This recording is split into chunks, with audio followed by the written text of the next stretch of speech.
और बेहद खास मेहमान छत्तीसगढ़ की चूंकि चर्चा चल रही है, सरकार वहां अपने आप को 90% मार्क्स दे रही है, मोर देन 90%, मेरिट से भी एक्स्ट्रा मेरिट।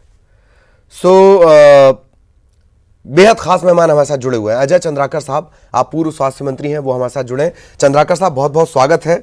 आज आपके तजुर्बे का इस्तेमाल हम करना चाहेंगे। विपक्ष से ये सुझाव पूछा जा रहा है कि क्या कुछ बेहतर किया जा सकता है। विपक्ष से लगातार इस बात की सलाह ली जा रही है, क्या कुछ कहना चाहेंगे आप?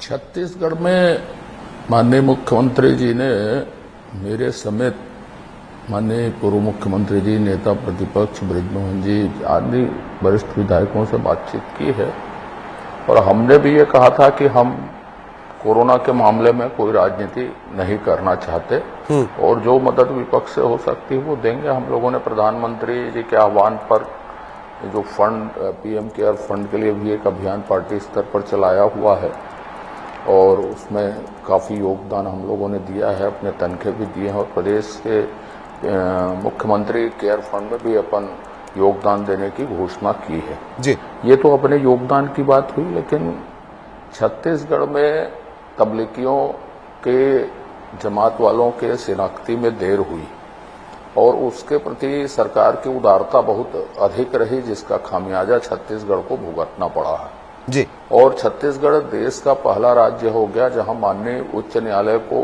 कोरोना के बारे में हस्तक्षेप करना पड़ा। आज भी हमारे बार बार मांग के बावजूद छत्तीसगढ़ सरकार क्या कर रही है, दिल्ली सरकार की तर्ज पर या दूसरे सरकारों की तर्ज पर प्रतिदिन जनता को अवगत कराए। सिर्फ एक ट्वीट कर देने से विषय नहीं है। विषय ये है कि जितने लोग क्वारंटाइन किए गए हैं, लगभग 87,000 लोग, और जांच हुई है मुश्किल से 3,000 लोगों की, ये बड़ा गैप है और उसके जांच के लायक छत्तीसगढ़ में क्षमता नहीं है।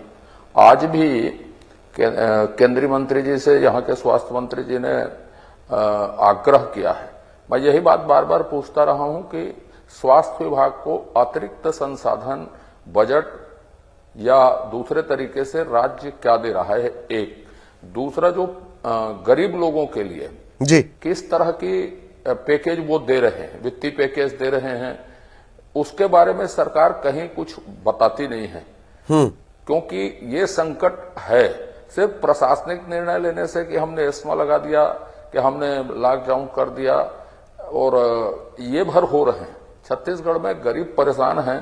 हमने जैसे मांग की है कि किसानों के समर्थन मूल्य और 2500 रुपया क्विंटल की राशि दे, अंतर की राशि को दे। अभी मजदूरों के लिए जो पैसा दिया गया है वो बहुत कम है, मुश्किल से एक आदमी को 271 रुपये के आसपास पड़ेगा, तो ये इसको बढ़ाया जाना चाहिए।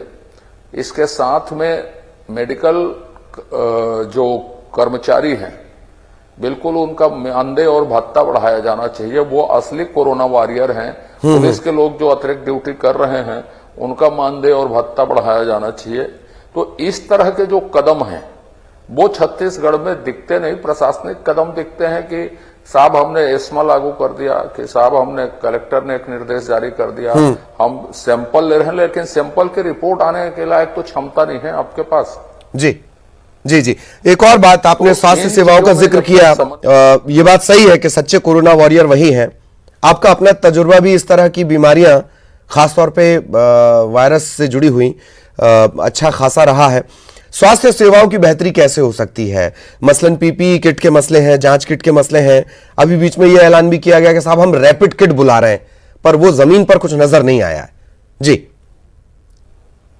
मैं वही माननीय मुख्यमंत्री जी को कहा और हम लोगों ने भी कहा, जो सीजीएमएससी है जो यहाँ क्रय करती है, कितने मास्क हमारे पास उपलब्ध है, कितने वेंटिलेटर का हमने आदेश दिया है, कितने पर्सनल प्रोटेक्टिव किट का हमने आदेश किया है, कितने वेंटिलेटर का आदेश किया है, कितना पैसा दिया गया है, कब तक सप्लाई होगी, जो हाइड्रोक्लोरोक्विन है उसका स्टॉक छत्तीसगढ़ में कितना है, ये जो जानकारी है वो पब्लिक तक, जनता तक नहीं आ रही है, जिससे वो शासकीय कदमों में विश्वास पैदा नहीं हो रहा है। और हम बार बार ये आग्रह करते हैं शासन से कि आप प्रतिदिन इन सारे मामलों को जनता को बताएं तो ये विश्वास पैदा होगा।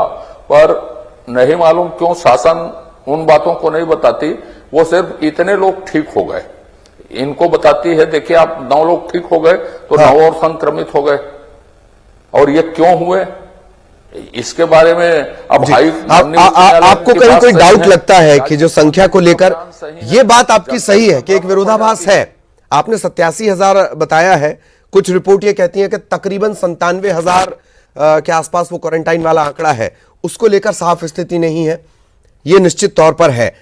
कुछ चीजें ऐसी भी हैं लेकिन कि जो मदद हमें केंद्र से चाहिए, क्या इसके लिए व्यक्तिगत चंद्राकर साहब भी कोशिश कर रहे हैं, डॉक्टर रमन सिंह साहब भी कोशिश कर रहे हैं?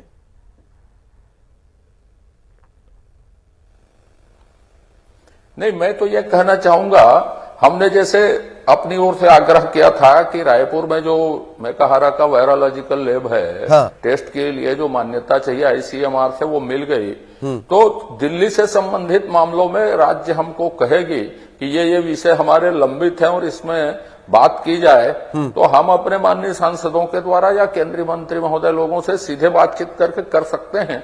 लेकिन जिन मामलों में विपक्ष से सहयोग लेना चाहिए वो मामले सरकार की ओर से नहीं आए हैं। उन्होंने अपनी मशविरा अपने विषय पर की है, केंद्र से लंबित विषय पर कि क्या क्या हमको करना चाहिए, क्या ये विषय हमने दिए हैं जिसमें आप लोगों की मदद की जरूरत है, ऐसा प्रस्ताव राज्य शासन की ओर से हम लोगों को प्राप्त नहीं हुआ है।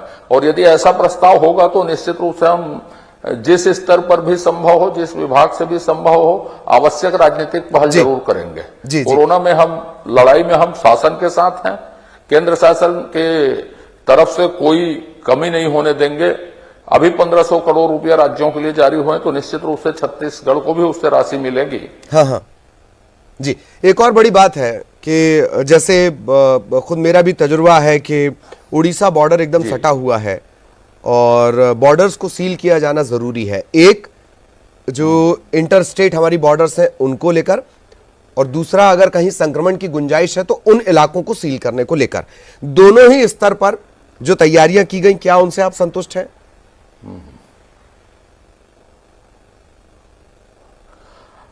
छत्तीसगढ़ में शहरी क्षेत्र में लॉकडाउन देखने को मिलता है।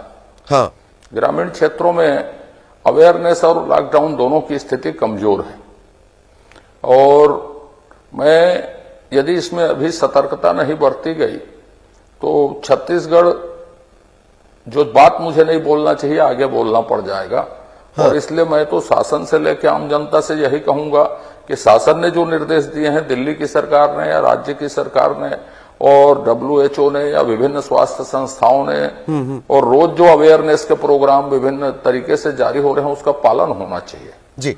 और पालन सुनिश्चित भी किया जाना चाहिए दोनों ओर से, नागरिक क्षेत्र की भी ओर से और प्रशासन की ओर से जी। ये आपने बड़ी अच्छी बात याद दिलाई। इससे जुड़ा मैं एक सवाल पूछूंगा, आगे पूछूंगा लॉकडाउन को लेकर।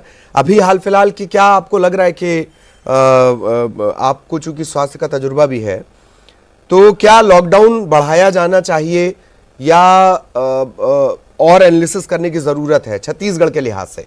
जी। मैं छत्तीसगढ़ के लिहाज से एक ही लाइन बोलूंगा कि राज्य सरकार जब वैकल्पिक व्यवस्था करती है गरीबों के लिए केंद्र सरकार के अतिरिक्त अपने स्रोतों से, कि किसानों को राशि देना है, किसानी रबी फसल का समय है उसके लिए सीमित क्षेत्रों में, और खाद दवाई के सीमित क्षेत्रों में, हार्वेस्टिंग के जो विषय हैं उन क्षेत्रों में इसको खोलना चाहिए, और बाकी जो अनावश्यक विषय हैं उसको सख्ती से बंद रखना चाहिए। जी जी। मतलब क्योंकि सर्वाधिक जो प्रभावित हो रहे हैं वो गरीब हो रहे हैं, सब नगर सब्जी उत्पादक और जो कृषि उत्पाद वाले हैं, छोटे जो लोग हैं, रिक्शा चालक, ऑटो चालक, इस तरह के लोग जो है सर्वाधिक प्रभावित हो रहे हैं। कंडीशनल लॉकडाउन की स्थिति है। ठीक है सर, मैं आपको रोकना चाह रहा हूं, वक्त थोड़ा सा कम है, लेकिन अच्छी बातें हुई, सार्थक और सकारात्मक बातें हुई, आपके तजुर्बे को लेकर भी बातें हुई। बहुत बहुत शुक्रिया आपका हमारे साथ जुड़ने के लिए।